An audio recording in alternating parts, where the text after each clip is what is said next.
আমরা যদিও এত ভালো মুসলমান নই, সমস্যা নেই। আল্লাহ যদি আমাদের দোজখে ফেলেনও, সবচেয়ে খারাপ পরিস্থিতিতে আল্লাহ যদি আমাদের জাহান্নামে ফেলেনও, এটা হবে সাপ্তাহিক ছুটির মতো, কয়েকদিন মাত্র। কারণ তিনি আমাদের এতই ভালোবাসেন যে মুসলমানরা শেষমেশ তো জান্নাতে যাবেই। তাই আমরা যদিও জাহান্নামে যাই, সেটা হবে অল্প কিছু দিনের জন্য, সমস্যা নেই। লান তামাসসানা নারু ইল্লা আইয়ামাম মা'দুদাত, গুটি কয়েকদিন ছাড়া আগুন কখনো আমাদের স্পর্শ করবে না, কিছুদিন মাত্র।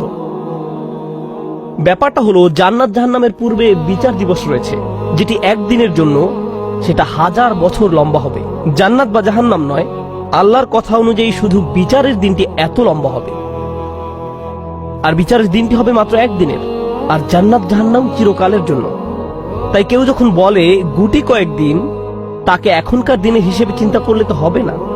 বর্তমানে পৃথিবী তার অক্ষ বরাবর ঘুরে, আমরা সূর্যের উদিত হওয়া এবং অস্ত যাওয়া দেখি, কিন্তু কিয়ামতের দিন সূর্য, চাঁদ এবং পৃথিবীর সবকিছুকে ধ্বংস করে নতুন একটা ব্যবস্থাপনা তৈরি করা হবে। তাই আমরা এখন যেভাবে 24 ঘন্টার হিসেব করি, সেভাবে রাত দিনের হিসেব করলে তো চলবে না যখন আখিরাত শুরু হবে। চলুন তাহলে সবার আগে এই ধারণাটি আমাদের মাথা থেকে ফেলে দেই। কোরআনের বহু জায়গায় জাহান্নামের আলোচনা করা হয়েছে, কিন্তু আমি শুধু কোরআন থেকে একটি বর্ণনা আপনাদের সামনে উপস্থাপন করতে চাই। আমার মতে এটি আল কোরআনের জাহান্নামের সবচেয়ে গুরুত্বপূর্ণ বর্ণনা। কোরআনের একজন ছাত্র হিসেবে আমি মনে করি এই বর্ণনাটি জাহান্নাম সম্পর্কে জানার শুরু মাত্র। কেউ যদি এই বর্ণনাটি বুঝতে পারে, তাহলে সে জাহান্নাম সম্পর্কে যথেষ্ট জানে। আয়াতটি শুরু করা হয়েছে এই কথা বলে, ওয়ালা ইন মাসসাতহুম, এমনকি যদিও। যখন আমরা বাংলায় বলি যদি আমি সেখানে যাই, যদি আমি সেখানে যাই, তাহলে তোমার সাথে দেখা হবে। কিন্তু কেউ যখন বলে যদিও আমি যাই, এর মানে হলো যাওয়ার সম্ভাবনা ক্ষীণ। তাই আয়াতটি যদিও দিয়ে শুরু হওয়ার মাধ্যমে এমন কিছু ঘটার সম্ভাবনা কমিয়ে দিয়েছে। এভাবে বলার মাধ্যমে আল্লাহ কোনো কিছুর উপর জোর কমিয়ে দেন। সহজ কথায় তিনি বাক্যটিকে দুর্বল করে দিচ্ছেন। যদিও, যদিও কি? যদিও মাসসাতহুম, যদিও এটা তাদের স্পর্শ করে। আরবিতে মাসসা অর্থ কোনো কিছু যখন আপনাকে সামান্যতম স্পর্শ করে, যেমন কোনো মাছি যখন কোনো মতে স্পর্শ করে। যদি সেকেন্ডের জন্য স্পর্শ করে, তখন তাকে বলা হয় মাস।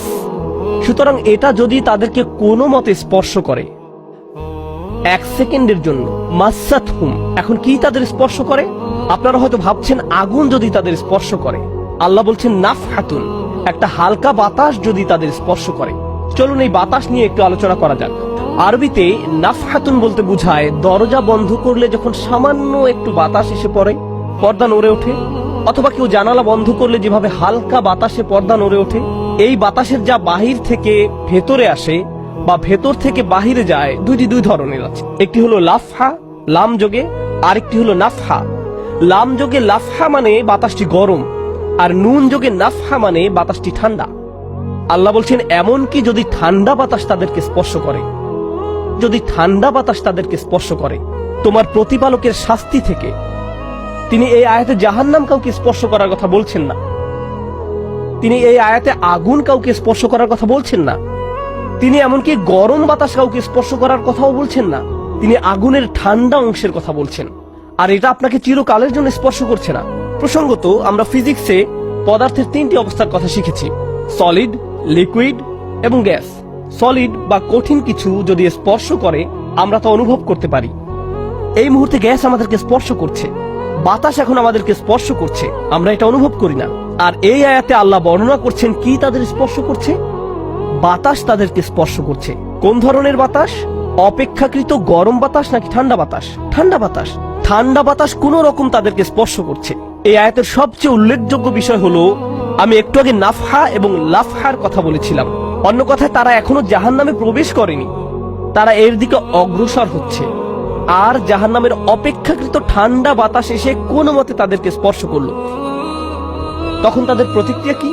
চিৎকার করে বলে উঠবে, ইয়া ওয়াইলানা, হায়, সবচেয়ে কঠিনতম শাস্তি আমাদের জন্য শুরু হয়ে গেছে।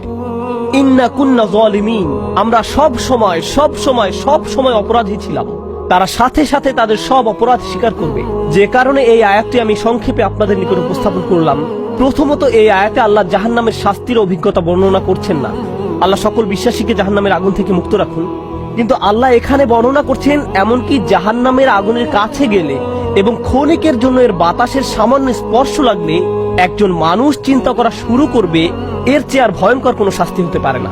এজন্যই আল্লাহ দোজখের আগুন সম্পর্কে বলছেন, ইন্নাহা সাআত মুস্তাকাররা ওয়া মুকামা, নিশ্চয়ই তা অবস্থানস্থল ও আবাসস্থল হিসাবে কতই না নিকৃষ্ট। অল্প এবং বেশি যে কোনো সময়ের জন্য ওটা কত নিকৃষ্ট জায়গা। এক সেকেন্ডের জন্য এটা ভাববেন না যে আমি তো খারাপ, আল্লাহ যদি আমাকে জাহান্নামে ফেলেনও এক সময় তো আমি এখান থেকে মুক্তি পাবো। এই ধরনের চিন্তাকে কখনো প্রশ্রয় দিবেন না।